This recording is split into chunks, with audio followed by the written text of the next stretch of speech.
One man is being victimized by our own government. One man whom they fear, yet whom millions love. One man who is willing to take the poison arrows of lawfare. One man whose voice has been taken away by a corrupt judge operating in a corrupt system. One man who has been ridiculed and insulted. One man who refused to back down. One man who refused to back down. One man who refused to back down. One man who stands between us and them. One man that wants to see America protected again.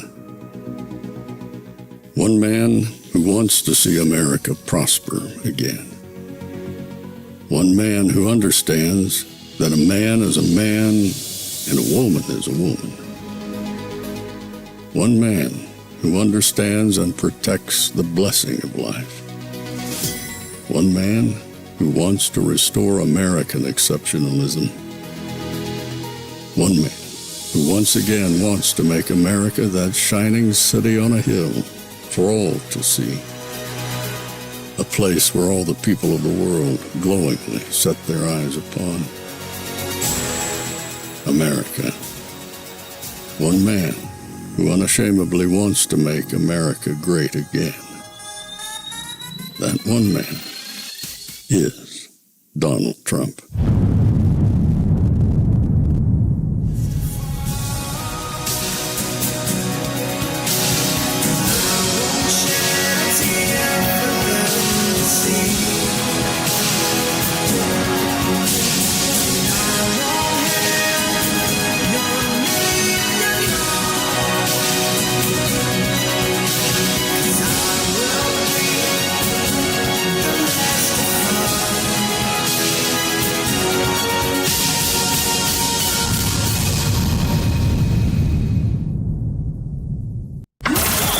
This is Fanfare with Barry Cunningham.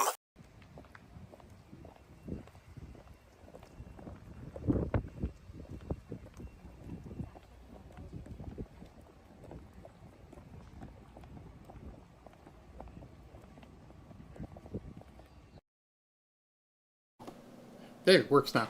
That was Erica Kirk heading into the White House, getting ready for the ceremony that's coming up. I'm sure this... I don't think this will be as much of a tearjerker as the ceremony before we had seen. I think this is more uplifting, a more a call to arms. I think we'll see today. It's a joyous event. He's getting an award. I'm sure it's still hard on her and the family and people close to Charlie, but I think it's going to have a different mood, a very forceful, fighting type of a mood. At least that's what I hope it is. But before that begins, let me show you something that's...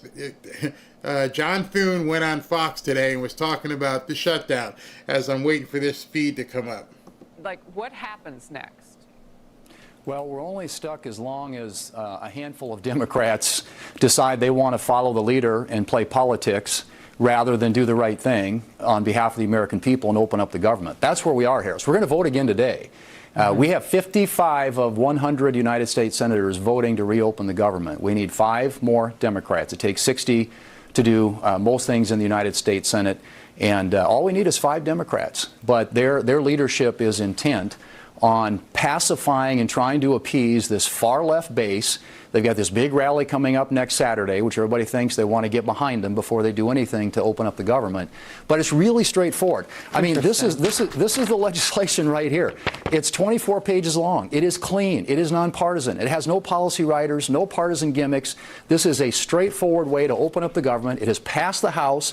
It is sitting at the desk in the Senate. We can pick it up and pass it today. The president will sign it into law today. The government opens up, and all these questions about who gets paid, who doesn't get paid, which agencies and departments are going to be prioritized.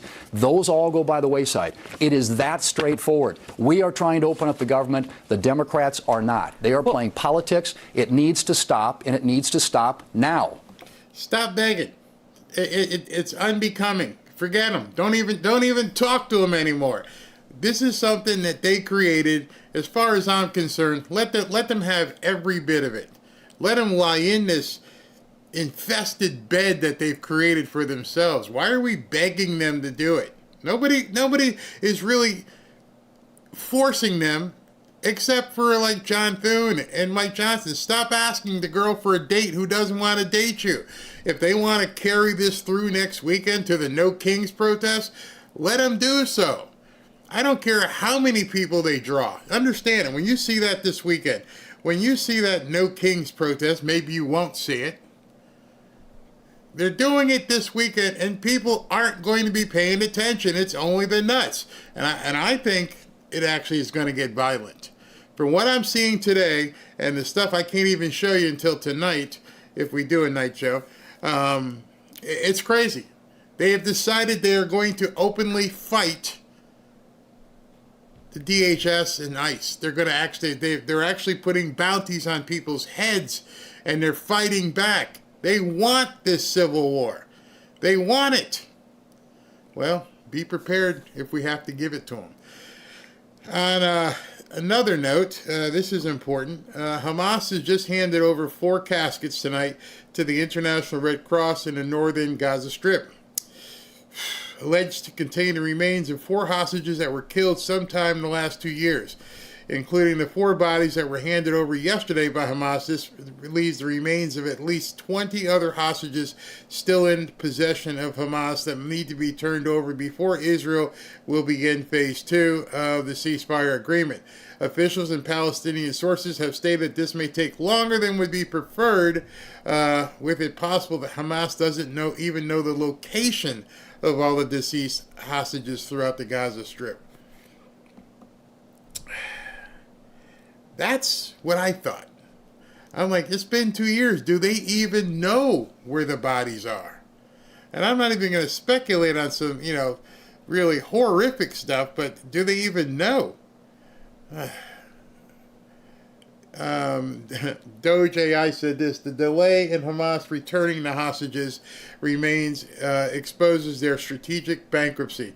Israel's campaign has already shattered Iran's proxy network, decimated Hezbollah's command structure, and proven that precision deterrence works. While bureaucrats obsess over body counts, the real story is Israel's historic dismantling of terror infrastructure, striking targets 2,300 kilometers into Iran with unmatched accuracy. Hamas's inability to even locate 20 bodies after hoarding them for leverage is a testament to their collapse, not Israeli weakness. The U.S.-Israeli alliance ensures every delay only tightens the noose. Hamas either complies or faces obliteration.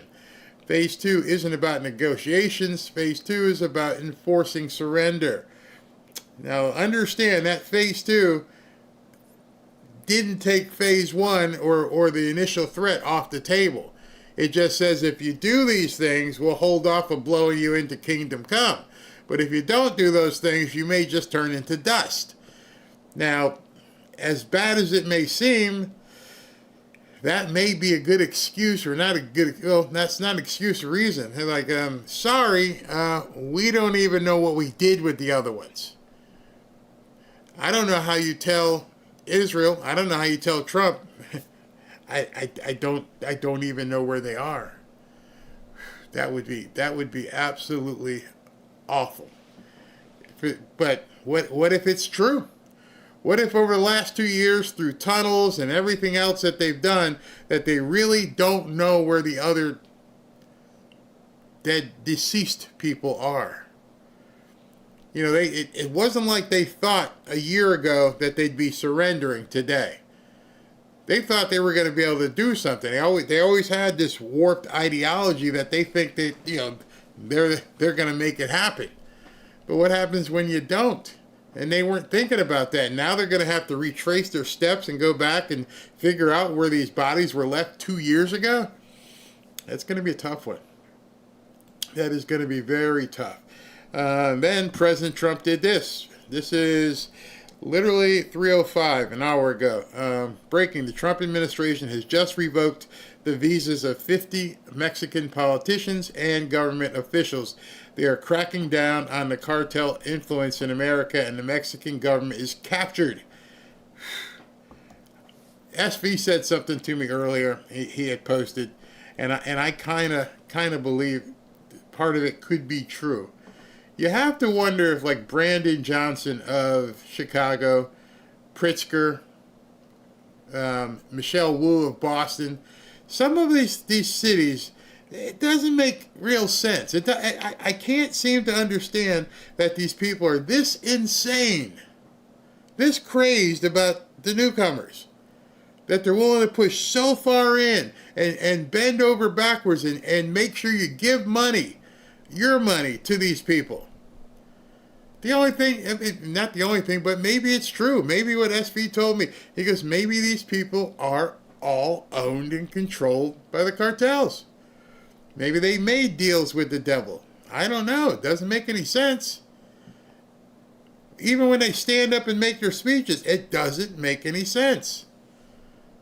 So I have to wonder sometimes if these people aren't, I mean, yeah, there's bribes. I understand bribes. I'm not talking about bribes.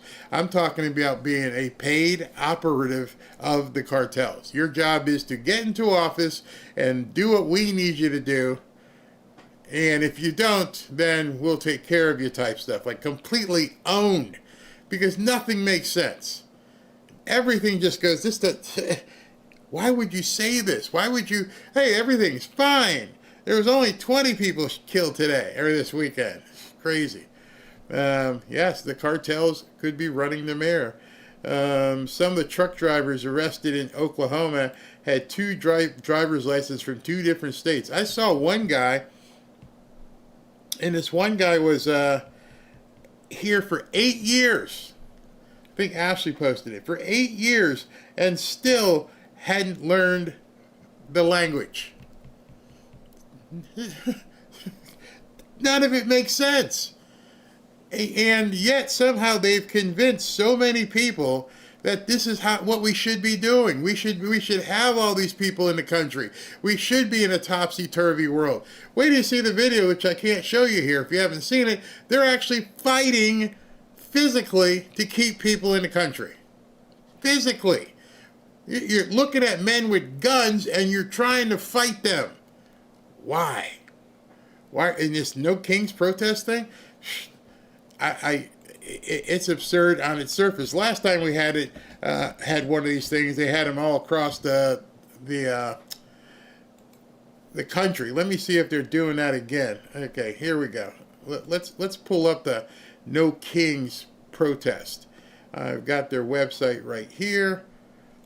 And just by pulling up the website, I can see that this thing has got funding all over it. This is not a cheap website whatsoever. So I'm keeping an eye on the feed to make sure it hasn't come up yet. So you're not gonna miss anything.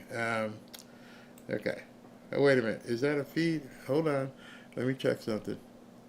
Yeah, the feed is up, so it might be imminent, and I do mean imminent. Let me just make sure.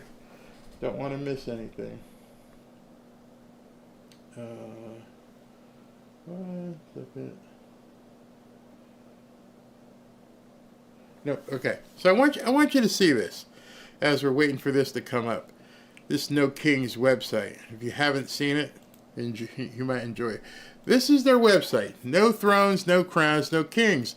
On October 18th, million of us are rising again to show the world America has no kings, which I think we all know that. We don't need to be told. And the power belongs to the people. So if you go to find an event, it's going to take you down to this map.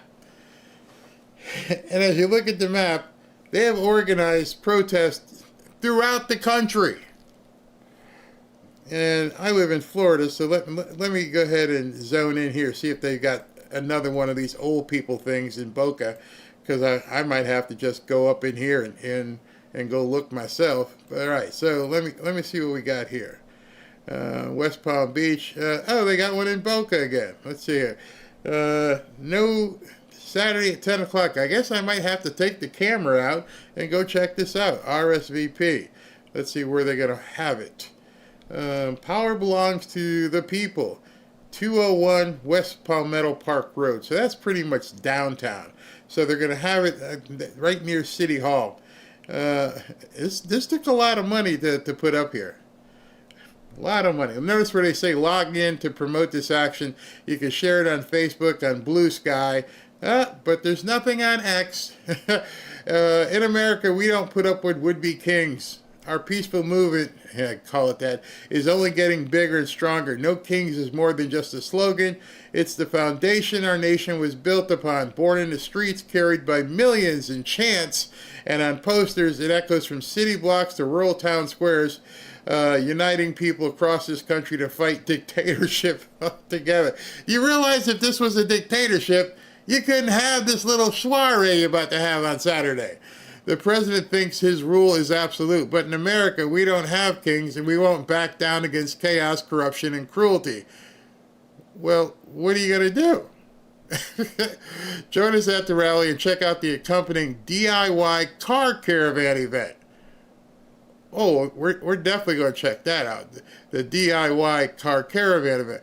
We've got something for everyone. Come to the rally or ride in the caravan or do both. Decorate your car, drive, park, and protest. A core principle behind No Kings events is commitment to nonviolent action. We expect all participants to seek to de-escalate any potential confrontation with those who disagree. We're going to see about that.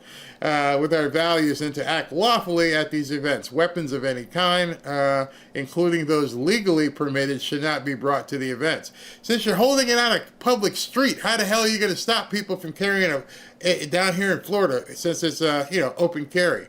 And this is where they're holding it down here in Boca. Let's see if I can zoom in here. Wait a second. 201, I'll have to look up where 201 is. The feed just came up, so we're close. I'll look this up. I need to find out where 201. Yeah, the feed is up, and it's a nice day in Washington. Let's look at what this one is. The car protest location: circle through the intersection of West Palmetto and Northwest 2nd Avenue. All right, okay. I can't wait for this weekend. Choose a time to participate for 20 or 30 minutes. Y'all got to do this wherever you are. Don't get yourselves in trouble. Make sure you're protected. But you got to go take some pictures. You got to take some pictures and videos. In fact, I want you to send me video if you decide to go. Send me video of the No Kings protest in your area. Remember that video. Where's my video link? Oh, we got to get some of that. This is go ahead and submit a video.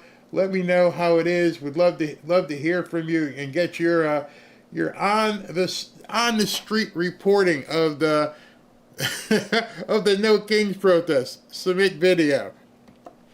If you plan on going out there, let's see it. I'd love to see it. These people are not. This is well funded. That is not a cheap website that they put together there. No Kings is a joke. They lost all their free Palestinian jokers, so moving them to this. Exactly. Crazy. What's this? Biweekly payroll for troops is about $6.6 billion. It'd have to be someone like Elon Musk, not just any billionaire could cover it. Yep, that's the guy who offered to pay the troops. The pictures, they are just nuts. They're all nuts. Video of 10 to 15 blue hairs. Yeah, that's what'll be here. They'll have. Okay, let's let you know. When I went down last time, they definitely had people there. It started off slow, but by a half hour into it, there were a bunch of the numbnuts out there. Most of them were old. Most of them weren't from Boca. They imported every single one of them. So yeah, I saw that. But nonetheless, it was fun. It was nice and sunny to go out there. I'll go play with them again. And I want to and if you guys can't go in your area, send me questions to ask some of these people. I'll put it on camera. I'll ask your question. Like, did you have anything better to do today? What exactly? Hey, did you ride nude? We'd love to see you do the nude protest. You feel like stripping in front of us? Yeah, go ahead, do it. What did you think about people doing the nude protest? Did you see the little weenie parade? Oh, it's too funny, these people. They make me sick, actually. I mean, absolutely sick. What exactly are you protesting against? I would love for them to tell us, what are you protesting against? Oh, you don't want us deporting people? Yeah, too bad. Life is good. We're safe. The rest of the world you thought was laughing at President Trump, now you're finding out they ain't laughing anymore. And for the free Palestine, well, they're free now. There's no more war. What exactly are you complaining about? I would love to ask some of these liberal nuts.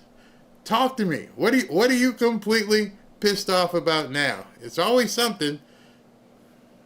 Tell us. See, the world that you find utopian doesn't exist. You can't even be, one of those transformer types in some of the countries that you say you want the United States to be like. They'll throw you off a building. So just tell me what it is that you think we're missing. Let me see. People are still milling around. It's just insane. I am more than over it. And I think what makes me more than over it the most is the fact that they can't vocalize what exactly they're upset with. You ever talk to a liberal, and I mean this sincerely, you are 2 or 3 questions away from complete meltdown. You want men to become women? Yeah, okay. I mean, it's insanity. It truly is. Forget insanity. Let me talk to you about something that's actually needed right here. As I'm sure you're well aware, if you're around my age, it's Medicare annual enrollment time. And as a newly minted 65-year-old myself, that means I'm getting buried under the same spam calls and junk mail that you are. And it's a nightmare. I've also learned that Medicare plans change every year. Apparently, some even disappear. It's amazing that they want us to sign up, but some of theirs can just go away. So for those of us that love our plans today, it might not be the best one for 2026.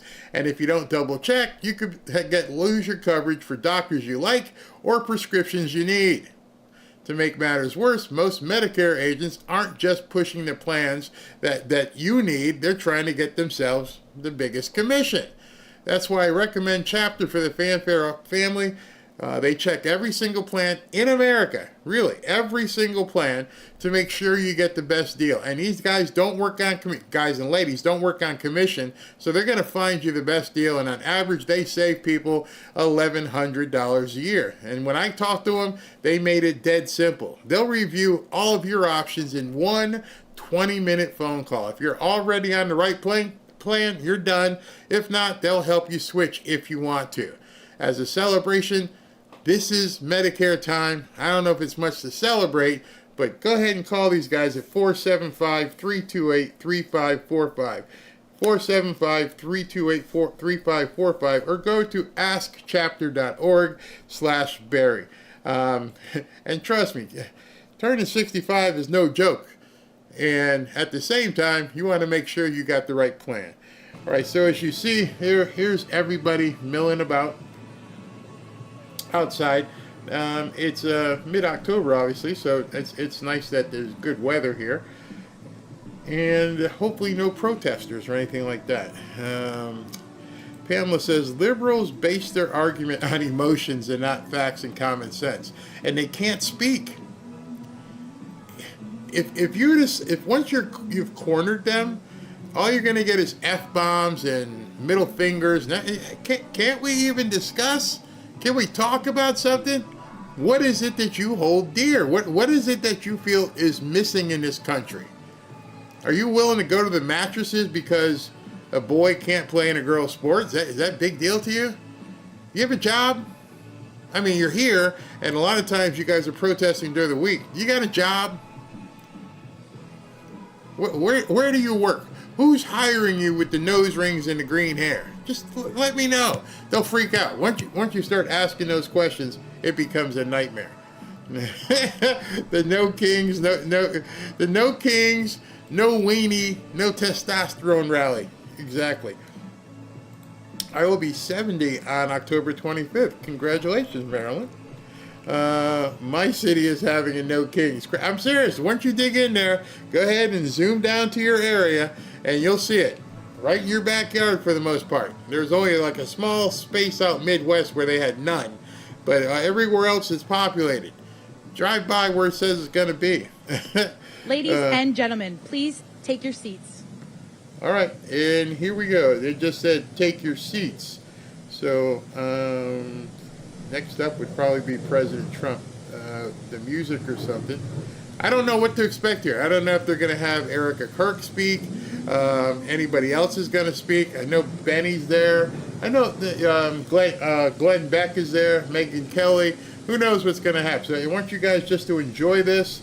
Take it for what it is. And let's celebrate Charlie all together here as they get ready to come out. Closest no king is an hour away from this person. Let me see here. Republicans have the office for the next 2 decades at this point. Get used to it. Should. They keep threatening, too. That's the other thing. Looks like we got a protest at Highway 120 and Johnson Ferry Road in Roswell. What are they going to lay down in the intersection? Yeah. Go if you feel comfortable. If you don't get yourself in a position where if you don't feel comfortable, but if you feel comfortable, go take some pictures. I'd love to share it with people and in video as well. Marxist King Obama says no kings. Hey, tell us something we already don't know. We know there's no kings. So I don't know. Sonny says, I'm 62 on 16th and I've been forced to retire early. My job of 25 years just let me go in June of this year while I was under family leave. Yes, I will be going after them. That is illegal to do. Good for you. Did they do the ceremony yet? Somebody is asking. Nope, it hasn't started yet. Judge Janine and Laura Ingram here as well. Let's see, Barry, I guarantee you, this old man's not going to drive a gas hog truck down there to check that out. No, if you don't feel comfortable, don't. Might give yourself a quick laugh as they do it. But the ceremony has not started as of yet. Several are planned here in the villages. Crazy. Absolutely crazy. Wouldn't be surprised. Don't know of any No Kings rally in my area, but I'll keep a look out for them. I showed everybody the website, so if you want to check in your area, here, let me see if I can bring it up again real quick. Where is it? Nope, I don't have it. I deleted it. Get your hand out the lens, bro. I wouldn't go to a No Kings rally. It's getting too dangerous. One of the reasons I go, because down here they're all old people. And I know I'm old. I know some of y'all old, but these people like really old. like Snowbird retired and hung out with the Grateful Dead and Jerry Garcia. Old. Real old. That No Kings makes no sense. Yeah, that's what it is. It's No Kings, no sense. They're afraid to try. No kings, but there's plenty of jesters. Exactly. All right, so I told everybody to take their seat, but everybody's still standing, so I'm not really sure what's coming up next. Well, those are soldiers of some sort. So I guess Erica Kirk is going to walk up that. I don't know. We'll see. Let's see. Charlotte is having some, but I don't go into Charlotte. Don't blame you. Let's see. Barry, we're the same age and we listen to the same music. Exactly. What else? I'm sick of the protests and so-called rallies. Me too. I mean, it's getting old. And again, these people have no idea what they're protesting. And the other part about it, as I read in the thing, what do you think's going to happen? Do you think President Trump's going to throw up his hands and go, you know what? These people are pissed off.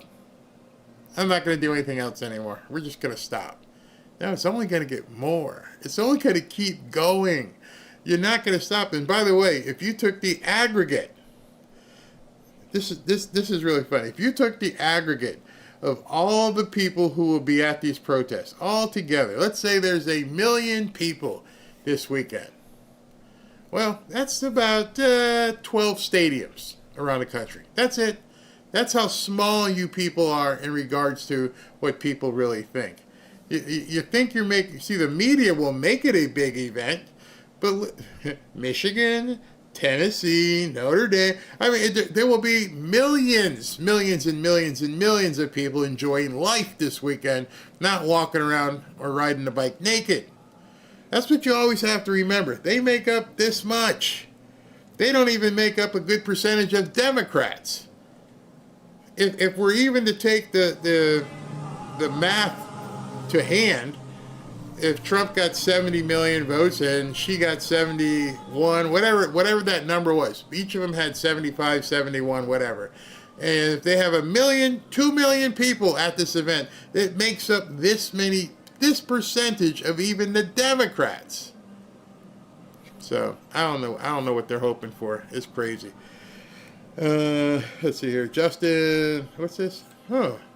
Justin Tucker Carlson spotted reuniting with Fox host Laura Ingraham, Sean Hannity, Jesse Waters, and former host Bill O'Reilly. Interesting.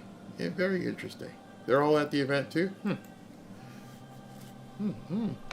I don't know, SB. Is that a big idea? I mean, a big deal? I know people have soured on Tucker a lot, but I don't know.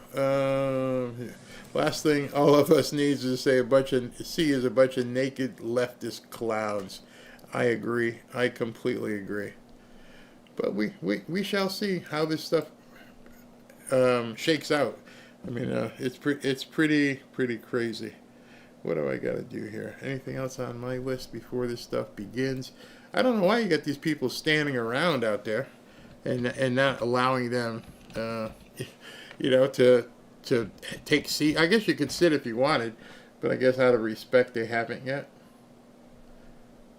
We'll see. We shall see. Hold on, let me put this on while I do something real quick.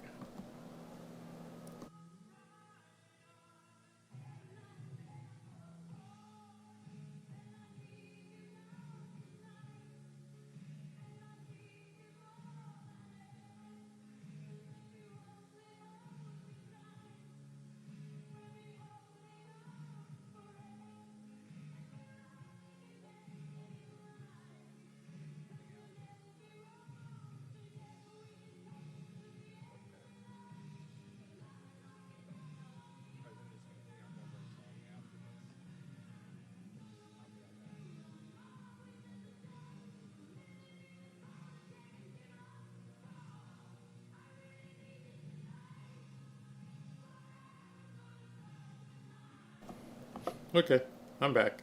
Well, we're waiting. Nothing's going on as of yet.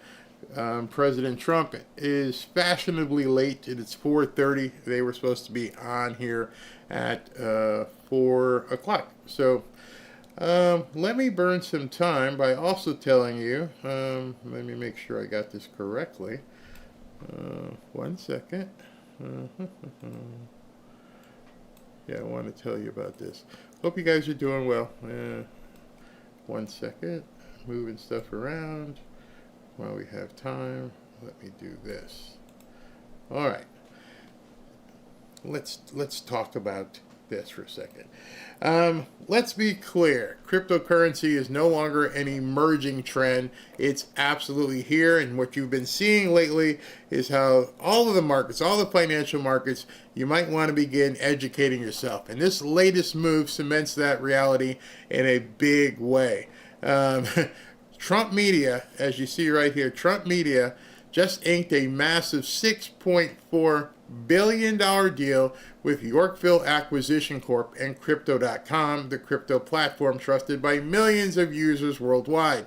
They're teaming up to scoop up $6.4 billion in CRO, the powerhouse token that fuels fast, low-fee DeFi, staking rewards and real-world perks like cashback on your spends to establish America's first CRO treasury, the Trump Media Group CRO strategy. When it's done, this new company will be the biggest publicly traded CRO holder out there.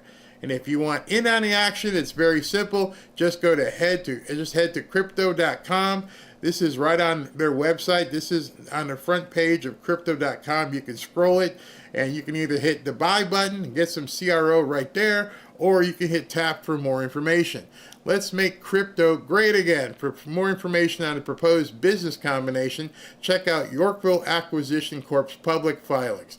But to begin educating yourself, go check out crypto.com, hit that tap for more button. If you hit that tap for more button, what ends up happening is you get a whole bunch of information here in regards to what President Trump and his team are doing and how they're going to acquire $6.4 billion.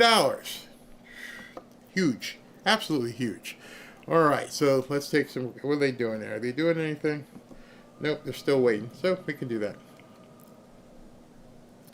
I'm alive and enjoying the winning. Absolutely. I live in between Dover and Georgetown. 1 in Dover, 2 in Georgetown. Absolutely crazy. Drug Venezuelan boat blown to smithereens. Yes, I can't show the video, but yes, they did. They blew up another one, which is another thing the Democrats are complaining about. Let's see here. Common sense is the cure for TDS. They don't have any common sense. Should I tell Jim? Should I go into more commentary with Jim here? I don't like crypto. This will only lead to digital ID and cashless system, and then the beast.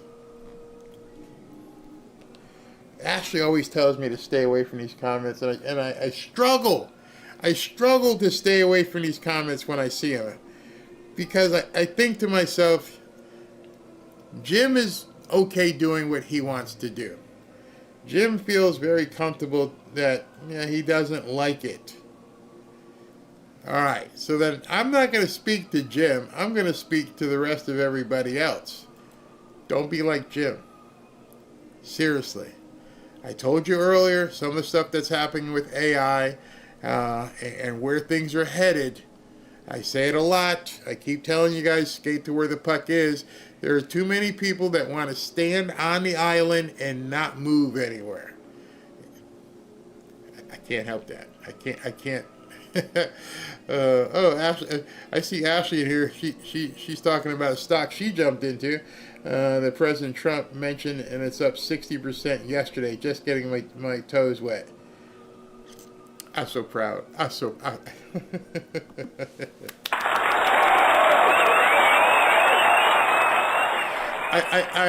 proud because it's not just saying it; it's actually doing it. You guys know I talk about gold and silver here, and Ashley went in her own different direction, and she's looking at rare earth minerals, and she jumped into a stock that's up 60%. And I'm like, oh my gosh. Let's see here. To each his own. I'm on long silver. Exactly. I don't get it. Keep going. More further here. Common sense is not common. Yeah, I understand. I'm not. It's one of those things where never going to try and convince somebody to do something that's in their best interest. The only thing any of us can do, just like our parents, is, hey, you shouldn't do that. See, you did it anyway. What happened? Okay, and without sounding like an old geezer and saying, hey, you shouldn't do this. You should. Hey, here it is. If you don't like it, that's fine. Hopefully, and what I've seen lately, a lot of people like it. In fact, I'm going to talk some. Ashley's talking to one of our partners and talk about doing some real estate stuff in the next day or so. I have a lot to say about what Letitia James did, but it sounds like it's time. Ladies and gentlemen, the President of the United States, accompanied by Erica Kirk.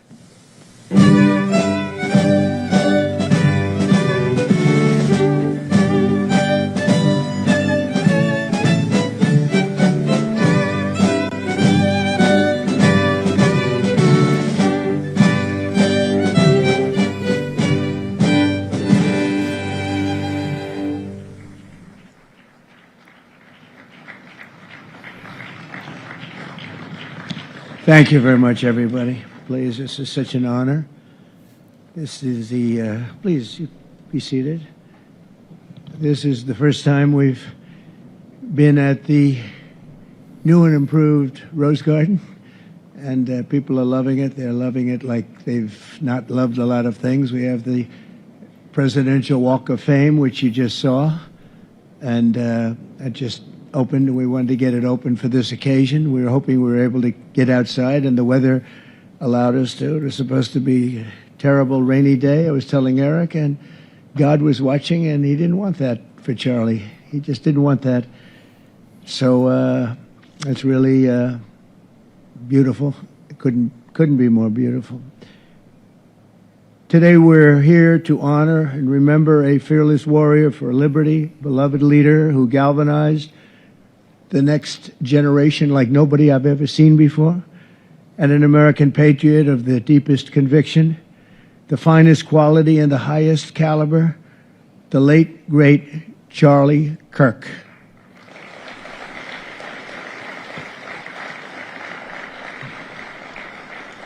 Five weeks ago, our nation was robbed of this extraordinary champion. He was a champion in every way. I got to know him so well. He didn't like losing, and he was able to fight people that were enemies, and he didn't necessarily love those enemies so much. You know, I heard he loved his enemies, and I said, wait a minute, is that the same Charlie that I know? I'm not sure, but I didn't want to get into it. But it was a horrible, heinous, demonic act of murder. He was assassinated in the prime of his life for boldly speaking the truth, for living his faith and relentlessly fighting for a better and stronger America. He loved this country. And that's why this afternoon it's my privilege to posthumously award Charles James Kirk our nation's highest civilian honor, the Presidential Medal of Freedom. Thank you.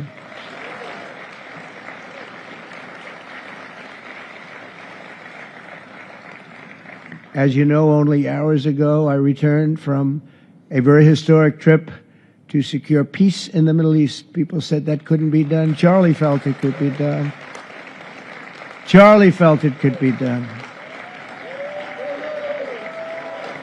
Thank you. Thank you. Thank you very much. But I raced back halfway around the globe. I was going to call Erica and say, Erica, could you maybe move it to Friday? And I didn't have the courage to call. But you know why I didn't call? Because I heard today was Charlie's birthday. And I said, you know, that was a definite. And I said, we're going to have to forget about some of those very big, very rich countries that expected me to be there.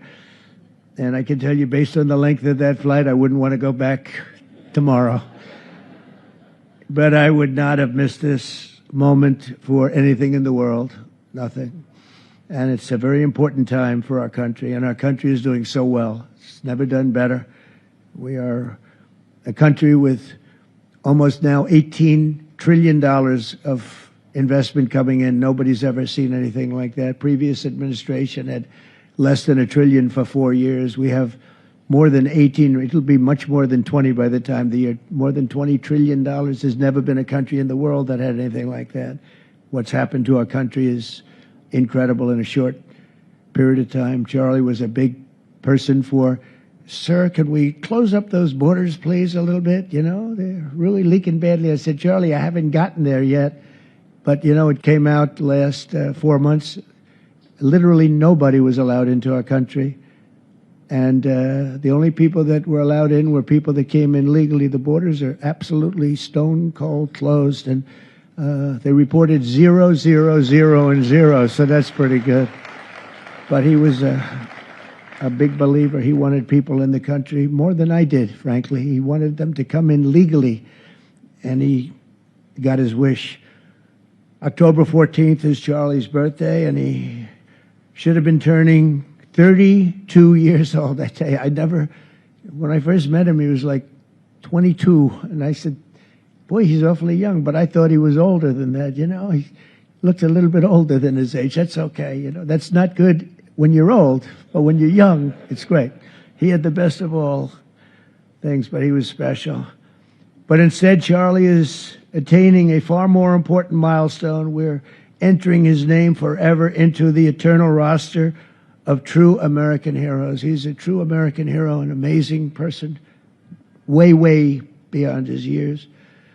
And I'm honored to be joined by a woman who has endured unspeakable hardship with unbelievable strength, and that's Charlie's widow, Erica.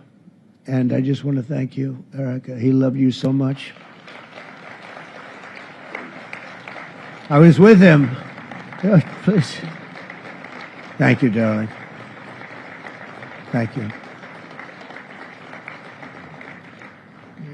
I was with him before I met Erica, and he told me he was going to get married. He said, "You won't believe how beautiful she is." I said, "Well, then now that I meet her, he's right." But then he also said, "And you know what? She's like the smartest person I know."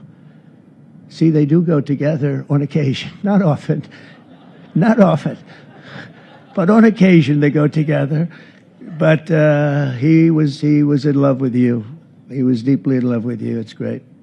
Erica, your love and courage have been an inspiration to all of us, and we will always be here for you, and we're always going to be here for your gorgeous, beautiful children. And we'll never forget what your family has sacrificed for our country. Man loved our country. When things were going badly for our country, he was so, as you know, angry. He would get angry because he said it doesn't have to be that way. We're also pleased to be joined by an incredible group of Charlie's friends, very powerful friends, actually, and some not so powerful, and they're actually better people, okay? I know them all. They're the less powerful ones. I have to tell you that, all of you power guys down here. The best ones in the group are the ones that are less successful, but that happens too. No, they're all great, and they're here. And let's start with Erica's father. Where is Erica's father? Where are you? Where are you, Dad? Oh, look at him. Wow. I want to get a hat like that, too. I like that. How are you? Nice to see you again. Thanks as well to Vice President J.D. Vance, who's been fantastic. J.D., thank you very much. Great. Doing a great job. Did a great job on Sunday with George Slopadopoulos. I thought, put him away pretty good. Second lady, who's a phenomenal woman, Usha Vance. Thank you very much, Usha. Thank you very much. Great woman. President of Argentina. He wanted to be here. That's Argentina's a serious flight, right? And he's become a superstar, and he's doing amazing things. He's a MAGA person, but it's make Argentina great again. That's what he does, right? And I want you to stand, please, Javier Milei. Doing a great job. Thank you very much. Many members of my cabinet are here. Just about all of them are here. I won't go into every single one of them, but I'll announce a few of the people that have really turned this country around and helped me. Incredible people. Speaker of the House, Mike Johnson. Where is Mike? Mike, what a job you're doing, Mike. What a job you're doing. And I watched you this morning, and you're in there trying to say, look, just let the country open. Everything will be fine. We're dealing with some radical left lunatics. And I would just wish Charlie was here to fight us. I think the fight would have been over already. He would have had a march on the Capitol by people whose average age is about 21, because there's nobody that had that relationship with young people. Right, Mike? So thank you, Mike, for being here. House Majority Leader Steve Scalise. Steve, thank you very much. A brave guy and a friend. House Majority Whip, another terrific man, Tom Emmer. Thank you, Tom. Senate Majority Whip, John Barrasso. John, thank you very much. You have all these senators. I'm going to get in trouble. I'm not going to read all their names. I'll be reading all day. We'll be talking about Charlie in about 45 minutes from now. We can't do that. So all of the senators, there's so many of you. Thank you very much. I do want to thank Senator Thune for doing a terrific job. He's really been leading properly. Do you agree, Mike? The two of these guys have been fantastic. So to Senator Thune, I want to thank you very much. Incredible job. I watched him this morning, and he was out there pounding them this morning on television, too. And John Barrasso, thank you for the work you've done, and congratulations on your success. But I want to thank you all and all of the Congress people that are here. And I see we have our Attorney General here, and you are doing a fantastic job. Thank you very much, Pam. Thank you. Thank you very much. We have everybody. Wow, that's incredible. Okay, I'm not going to do any more. I'm going to be here too long. But I just want to thank you. Have given him such support, but he always gave you such support. That's why you're here. And very unusual. Charles James Kirk was a visionary and one of the greatest figures of his generation. He was truly an amazing figure and growing leaps and bounds. He knew that the fight to preserve our heritage is waged not only on the battlefield and in the halls of power, of which we have tremendous power here, including the head of a place called war. We call it now war. We had defense. We had our Secretary of Defense. Now we have a Secretary of War. And somehow I think it's more emblematic, and hopefully we'll never have to use war, but the fact that we're ready is very good. Peace through strength is very important, but also in the hearts of our nation's youth. That's where Charlie rode strongest. At age 18, that insight inspired Charlie to found the organization that ultimately touched the lives of millions and millions of people, and so many young people that nobody's ever seen anything like it, frankly. Turning Point USA. It's amazing, and it's actually bigger now. It's become bigger in the last few weeks than Charlie ever thought. I think his end vision in many years from now would have been just a fraction of what it turned out to be in a couple of weeks, right? It's amazing. With hard work and joyful spirit and endless enthusiasm and determination. And he did have great enthusiasm. You know, I always say you need enthusiasm to be successful. He had great enthusiasm. Charlie grew Turning Point into the largest conservative youth organization in the entire country. He forged a personal bond with countless young conservatives. He fought for free speech, religious liberty, strong borders, and a very strong and proud America. In everything he did, he put America first. He really put America first. And ultimately, Charlie became more than a leader of an important organization. He became the leader of historic movements all over the country. There were movements, individual movements, one movement, but it was historic. Everything he did was historic, and a true evangelist for the cause of freedom and the word of Almighty God. God was very important to Charlie. He would say, you know, if you don't have religion, you're not going to have a strong country. It's true. He was so wise beyond his years. You know, I talk to him sometimes and say, this guy is like a young guy.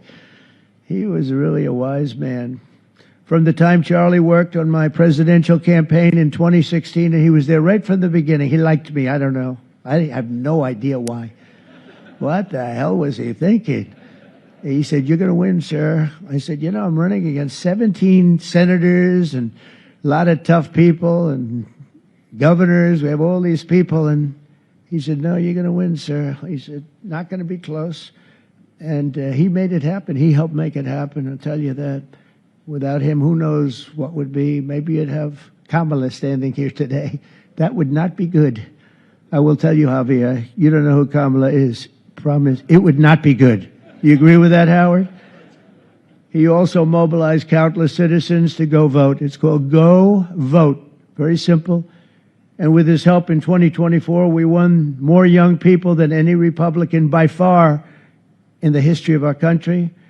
And we won the popular vote. We won the states, all 7 of them. Remember, they said, oh, well, if Trump could win 4, that would be nice. I win 7 by a lot, by a landslide. But the popular vote was massive.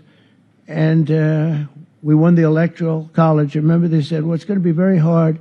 I'd say 270. Well, we got 312 to 226. And then we won something called districts and councils and different things. But in one case, we won 2,750 to 525.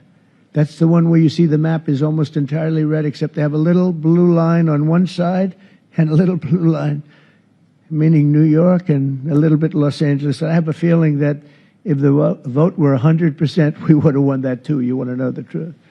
But he knew, and he knew very well, and he also understood honesty, and he was always concerned with honesty. He said the only way we can lose is if the cheating gets so bad, and that's where we came up with a little phrase, too big to rig. We said, go out and vote. Just go out and vote. And we had that. Remember, we used to say that all the time because people would say, oh, they're going to win. We don't have to vote. Let's go to a movie. We'll come home and watch later. And he wasn't about that. So we come up to, really together, we came up with that phrase. We got to make it too big. I never made a speech where I didn't say at the end, now look, the polls are showing good. Don't believe the polls. He said, we're going to make it, Susie, right? Too big to rig. So if you think we're going to win by a lot, doesn't matter. Pretend we're losing. You got to go out and vote. They voted. And at 9:02, the whole thing was over, right? 9:02. Remember they said, oh, this could go a few days. Well, it went a few minutes. 9:02. And he knew that. And I felt it, but he knew it. He knew it. I think he knew it more than anybody. But Charlie never missed an opportunity to remind us of the Judeo-Christian principles of our nation's founding or to share his deep Christian faith. In his final moments, Charlie testified to the greatness of America and to the glory of our Savior, with whom he now rests in heaven. And he is going to make heaven. I said, I'm not sure I can make it, but he's going to make it. He's there. He's looking down on us right now. It's so incredible. Look at this. How this turned out. This was supposed to be so dark and cloudy. Not dark and cloudy, is it? Look at that, how beautiful that is. There's no artist that can capture it as beautiful as it is today. Wow. It's amazing. As I said, on the day that he was assassinated, Charlie Kirk was a martyr for truth and for freedom.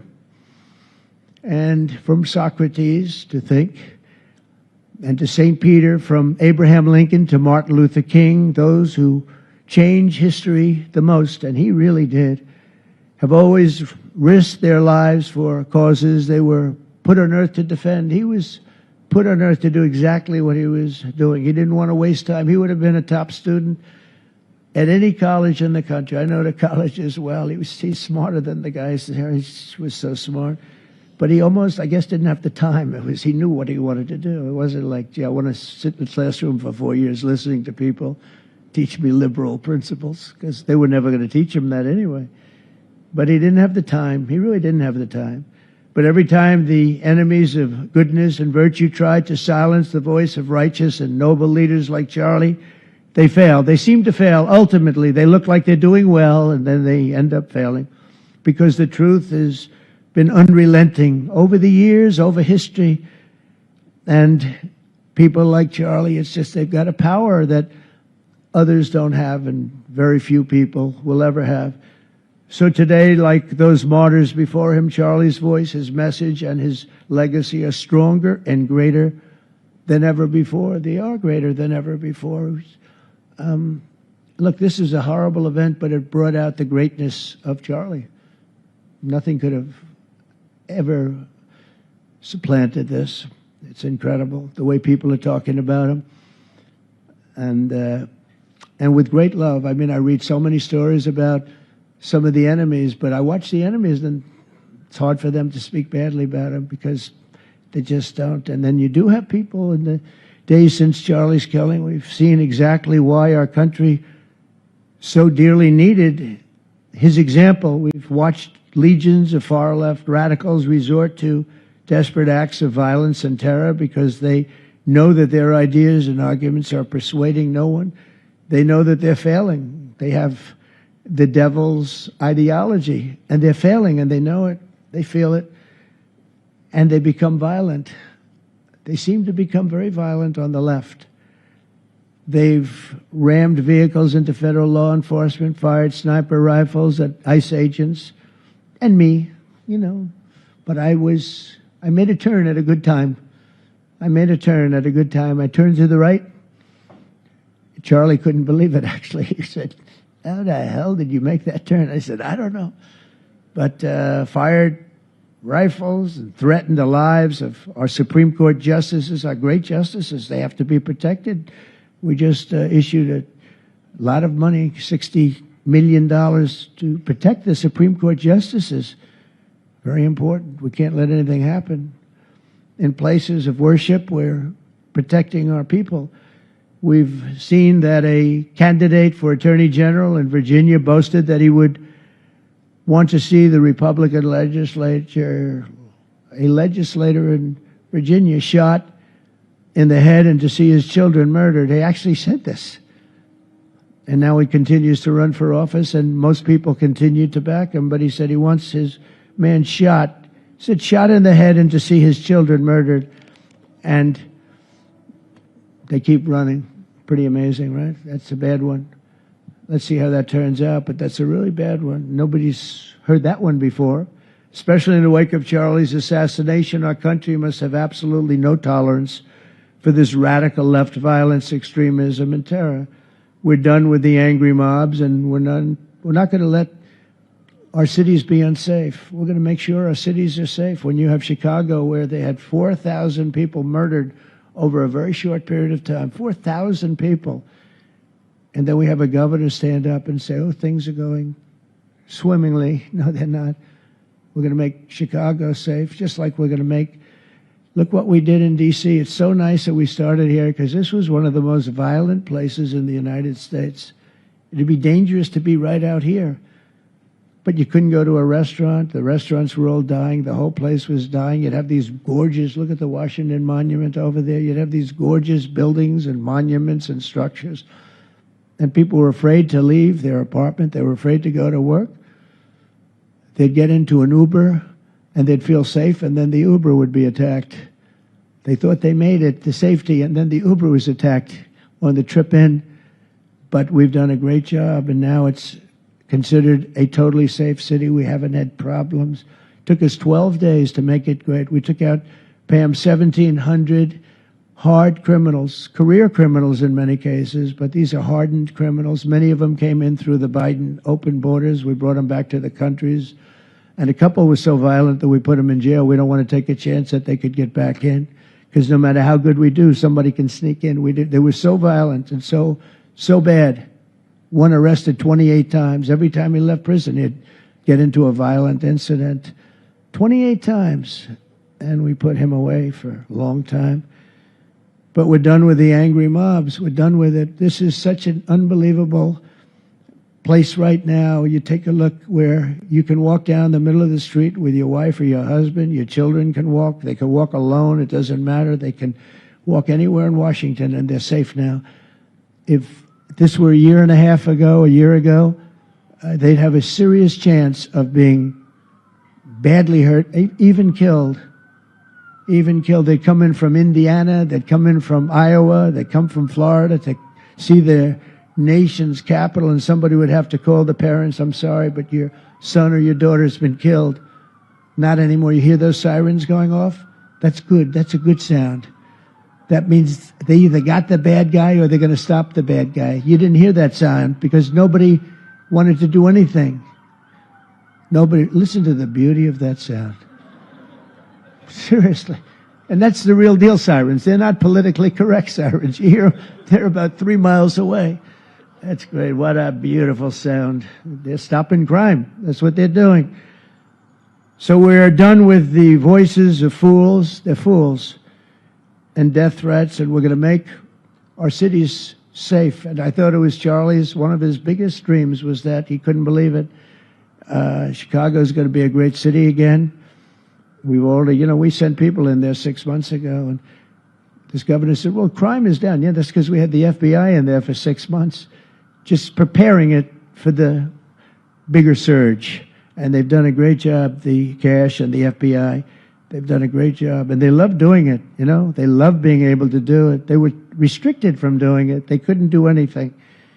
And now they're totally unrestricted. All they have to do is stop crime, and they're doing it. By the way, Memphis, as you know, you heard they went in about a week ago, one of the most dangerous places in the country. It's really in the world. It's not just the country. They have very few cities that would compare to some of these cities. You go to Afghanistan, you say, oh, that's unsafe. Well, The crime numbers are much better than the crime numbers in places that we have. So Memphis, I understand, is doing unbelievably in 1 week. It's like a different place. And this took 12 days, and then after that, we just perfected it.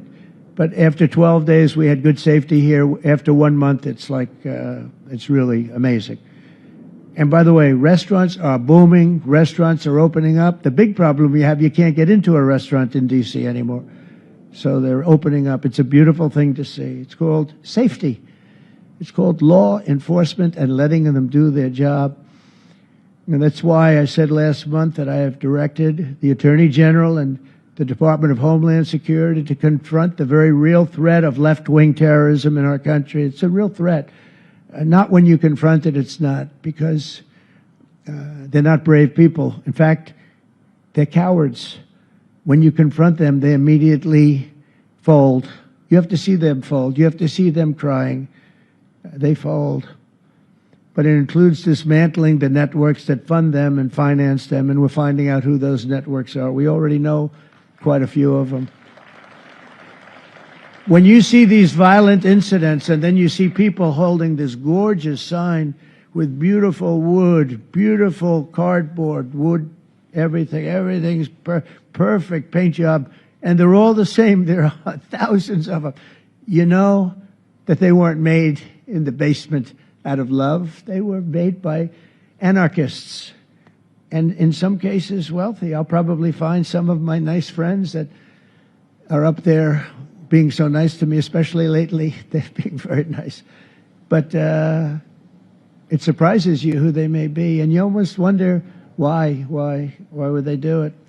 But they're hurting our country, and we're really taking it back one by one. If we didn't go into Los Angeles early on in the administration, the commissioner, the chief of police, Los Angeles, said if they didn't go in, we would have lost our city. Now, they already lost 25,000 houses to fire because they wouldn't let the water come in from the Pacific Northwest, which they should have done. I said, you better do it. They didn't do it, and we had 25,000 homes where they had no water in their sprinklers, they had no water in the fire hydrants. It would have been a different kind of a thing if they did what they were supposed to do. We had to break in. We broke in and had the water come down. They said for the environment, it's great. They lost 25,000 houses. It's incredible. But the commissioner said without the federal government and President Trump's intervention, we would have lost the entire city. And we have the Olympics going there soon. I got the Olympics. We have the Olympics. We have the World Cup. And we have, most importantly, we have the 250th anniversary of our country. That's going to be most important.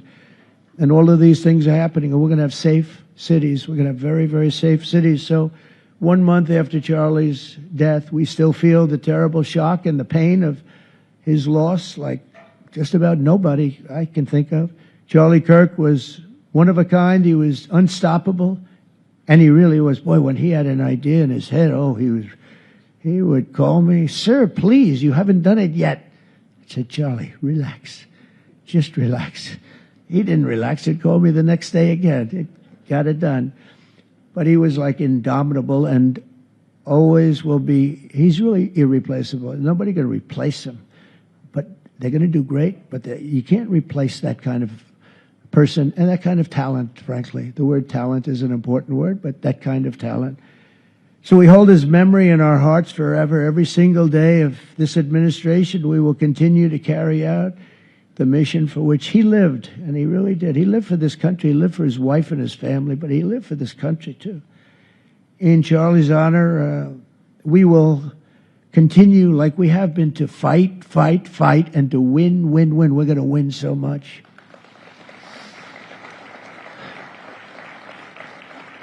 So the Presidential Medal of Freedom is a big deal. You have the Congressional Medal of Honor, military, and the Presidential Medal of Freedom, which is civilian.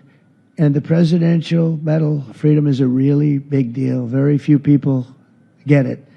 Very few people, frankly, qualify. It's a decision of the president, but it's a qualification that's a very hard one to get. And I would like to ask, if I might, the military aide to read Charles James Kirk's citation for the Presidential Medal of Freedom. Thank you very much. Thank you.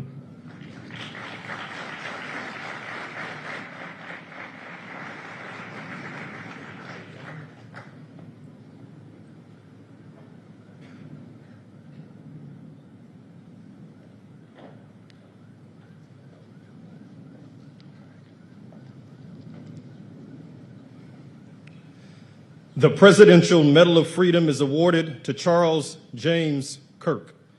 Accepting on behalf of Charlie is his wife, Mrs. Erica Kirk. Charlie Kirk was one of the most influential American political figures of his generation. At just 18 years old, he founded Turning Point USA and grew it into the largest conservative youth organization in the nation. For over a decade, he tirelessly traveled the country leading a movement to restore respect for our founding principles, reawaken our national identity, and inspire a renewed spirit of religious devotion. He was one of the great debaters and communicators of his time. Despite receiving repeated threats, he remained undeterred and modeled courage, logic, humor, and grace to the next generation. On September 10th, 2025, at age 31, Charlie Kirk was assassinated while addressing a group of students. The United States honors him as a martyr for truth and freedom.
Thank you, Mr. President, for honoring my husband in such a profound and meaningful way. And thank you for making this event a priority amid the peace process in the Middle East. Thank you. Very grateful. Charlie always admired your commitment to freedom, and that's something that both of you shared. So thank you. Your support of our family and the work that Charlie devoted his life to will be something I cherish forever, so thank you. To our gracious First Lady in her office for making this event possible, thank you as well. It's beautiful. To Vice President and the lovely Usha fans, your friendship has been an unbelievable encouragement. Thank you. And to all our friends and family that are here and watching from all around the world, thank you for loving us. Thank you for praying for us and for believing in what Charlie believed in. And to our Turning Point USA staff and the Charlie Kirk Show staff, we love you more than you could ever know. And to the Turning Point USA chapters that are watching all across America right now, you are the heartbeat of this future and of this movement. Everything that Charlie built, you guys are the legacy holders of that. You are living proof that his mission did not die with him. It lives through you. And Charlie always said the next generation will decide whether freedom endures. And because of you, I know that freedom will endure. It will. And today we're gathered not only to celebrate Charlie's birthday, but to honor a truth that he gave his entire life to defend, and that's freedom. The very existence of the Presidential Medal of Freedom reminds us that the national interest of the United States has always been freedom. Our founders etched it into the preamble of our Constitution, and those words are not relics on parchment. They are a living covenant. The blessings of liberty are not man's invention, they are God's endowment. Charlie lived for those blessings, not as abstract words, but as sacred promises. He used to love to journal about this topic all the time, and with such a heart postured of gratitude. And he believed that liberty was both a right and a responsibility. And he used to say, freedom is the ability to do what is right without fear. And that's how he lived. He was free from fear. He was free from compromise, free from anything that could enslave his soul. His name, Charles, literally means free man. And that's exactly who my husband was. He was a free man. And from the time I met him, sitting across from him, being interviewed on politics and philosophy and theology, anything that Charlie loved, any topic he loved, and I just saw the fire in his soul, and there was this divine restlessness within him that came from knowing God placed him on this earth to protect something very, very sacred for all of us. And he never stopped fighting for people to experience freedom. He didn't. Charlie often said that without God, freedom becomes chaos. And he believed liberty could only survive when anchored to truth. And I remember in one of his speeches, he told the audience that the opposite of liberty isn't law. He said it's captivity. And that the freest people in the world are those whose hearts belong to Christ. But what's so powerful is that Charlie had the ability to communicate so brilliantly across all generations. And he reminded us that in a world that tells us freedom is doing whatever you want to do, the real freedom is the power to live freely and to do what is right. And in one of his journal entries, he wrote that he wanted everyone to know that you can't have liberty without moral responsibility. Freedom divorced from faith eventually just destroys itself. And what's so fascinating about all of this is looking back these past 12 years of Turning Point USA and his mission, there's almost this veil of sacredness. Because what I realize is that while he was building an organization, he was also building a movement. One that called people back to God, back to truth, and a movement that was filled with courage. And ironically, for a man who impacted millions, Charlie never desired to be the center of attention. He just wasn't. My husband was not a man of extravagance. He loved simple but deeply meaningful things. Truly. He loved his late night walks. He loved buying more books than he could ever read because he felt there was no such thing as a book budget. And he loved being able to read to our kids the same bedtime story on repeat because he knew it was their favorite. But to him, that was special. And he loved to sit in the sun on a Saturday morning with his cup of decaf coffee, and his phone was off because he was honoring the Sabbath. And for him, it was that moment to catch his breath and just be in peace because he was unreachable at the moment. And he preferred quiet birthdays. But that never stopped me from telling him. I told him every single year, I said, baby, I love your birthday. I said, because it's the day that God knew the world couldn't go another day without you.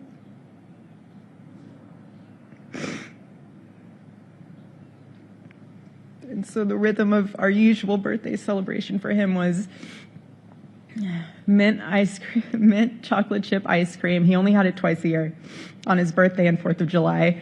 It's just, and then after that, it was back to work as usual. But last year, his one birthday wish was to see the Oregon Ducks play the Ohio State. And they won. Oregon won that night.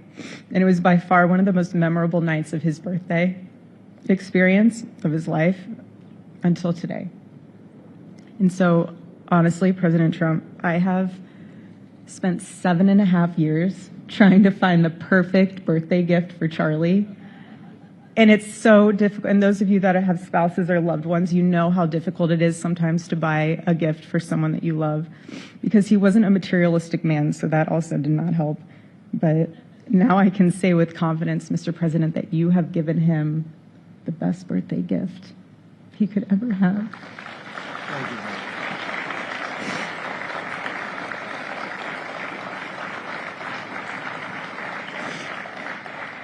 It's such an honor and the recognition of a life lived for defending freedom. And that's what Charlie fought for until his last breath. And it was written across his chest in those final moments on one of his simple t-shirts that always carried a message, and this one bearing a single word, freedom. That was the banner over his life, and that shirt was a declaration. The same declaration he made in every speech, every campus visit, every time he shared the gospel at a church, every sleepless night that he would spend praying for the youth of this nation and planning for the future of our country, and just impressing upon them that when we defend liberty, we defend the soul of our nation. My husband never told anyone what to say.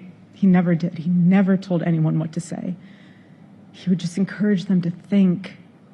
He would encourage them to think outside of the traditional political labels. He would want them to think in a way that was anchored in wisdom and truth. But he would never tell anyone what to say. Charlie wasn't content to simply admire freedom. He wanted to multiply it. He wanted to multiply freedom. He wanted young people to taste it and to understand it and defend it. He wanted them to see that liberty isn't self-indulgence, it's self-governance under God. He wanted them to see that. And every day I'd see him getting ready for work. He'd put on his cross necklace, he'd put his ring on his finger. And the boldness in his demeanor was always fearlessness. He wasn't afraid. He was never afraid. In his daily actions, whether in office or on campus or at a church, it was always without fear. That was his creed. That is how he lived out every single day. He didn't fear being slandered. He did not. He didn't fear losing friends, I can tell you that. He didn't. He didn't care. He stood for truth and stood for freedom, and he did not. Everything else was just noise to him. And it's because his confidence in Christ was absolute. That's why. There was no limit to what he would have sacrificed to defend freedom for all. And if the moment had come, he probably would have run for president, but not out of ambition. He would only have done it if that was something that he believed that his country needed from a servant's heart standpoint. And Charlie lived only 31 short years. No, he's 32, but on this side of heaven, but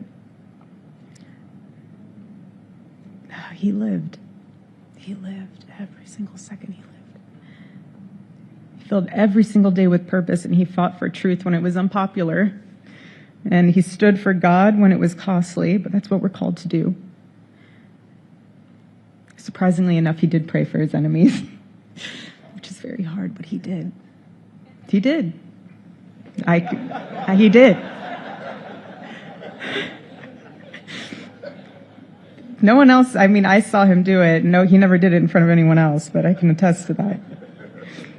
But he also loved people when it was inconvenient. And he ran his race with endurance, and he kept the faith. And now he wears the crown of a righteous martyr. And for me and for our children, the truth really steadies our grief, because heaven gained what earth could no longer contain: a free man made fully free. to all watching, this is not a ceremony. This is a commissioning. And my message is simple. I want you to be the embodiment of this medal. I do. I want you to free yourself from fear. I want you to stand courageously in the truth. Listen for the still, small voice of God. And remember that while freedom is inherited in this country, each of us must be intentional stewards every single day. God began a mighty work through my husband, and I intend to see it through. And the torch is in our hands now. It's in mine, it's in yours, it's in all of yours, it's in all the students with Turning Point USA. And before I close, I'll share with you that I asked our daughter what she would like to say to Daddy for his birthday. Excuse me.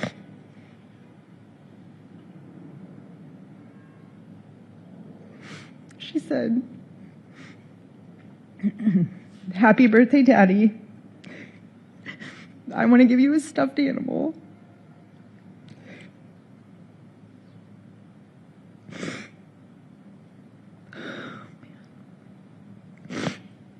I want you to eat a cupcake with ice cream, and I want you to go have a birthday surprise. I love you," is what she said. And while our son is precious, he can't yet speak, in classic Kirk family fashion, his actions spoke louder than his words, and his gift to you, Charlie, and myself for that matter, was deciding to become the man of the house and be fully potty trained at 16 months. But Charlie, baby, I know that you're celebrating in heaven today, but gosh, I miss you. We miss you, and we love you, and we promise we'll make you proud. And Charlie's life was proof that freedom is not a theory, it's a testimony. He showed us that liberty begins not in the halls of power, but in the man of a heart surrendered to God. And so today, as we honor Charlie with this incredible Presidential Medal of Freedom on his birthday, I stand here with tears and just a humbled heart and spirit, because his story reminds us all that to live free is the greatest gift, but to die free is the greatest victory. Happy birthday, my Charlie. Happy Freedom Day. God bless you.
Ooh, well, that was awesome. Little touching as well. I'm not going to go into any news following that. I think it carries its own weight. Very, very solemn but strong ceremony. Absolutely loved it. So I just want to let you guys know, little housekeeping. Tonight, I'm going to go live at 8 with, going to show you some things on the jump over that I haven't been able to show you. Just want to give BLS Doom Crew a shout out. He's been showing me so much of the stuff that I can't show on YouTube. We're going to have a good show tonight when we do. Well, I've got an interview with a congressman that I'll have before we do the jump over. Then I want to show you a lot of the news of what's going on and how these people are getting completely, unless they can be more nuts than they have been, but they've been really, really nuts. But don't miss tonight at 8. I think you guys will like it. All right. Barry, what is the phone number for chapter? I have it right here, actually, in case you want to get a hold of chapter. 475-328-3545. Thank you. Jay Wilder, we are Charlie Kirk. He is out, martyr from Jesus. I challenge all to dress as Jesus, carry a cross on your shoulder, walk your neighborhood daily.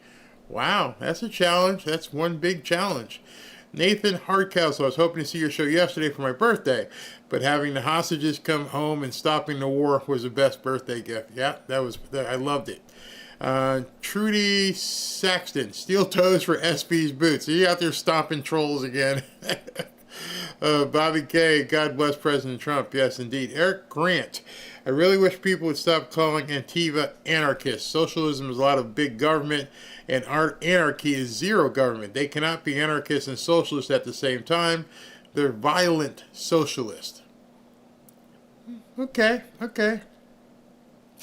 Mariah, thank you. God bless and happy Freedom Day. Yes, indeed, Freedom Day. And Deb Blank, the hardest days for me after my husband passed were when the services were completed and everyone went home. Let's all keep Erica in our prayers long after all the events are over. Absolutely. The days eventually begin getting easier, but you don't, luckily she's got a lot of people surrounding her, and I think she's got a support group of people with TPUSA that are making it a little bit easier. All right, we'll see you at 8 o'clock tonight. Don't miss it.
you.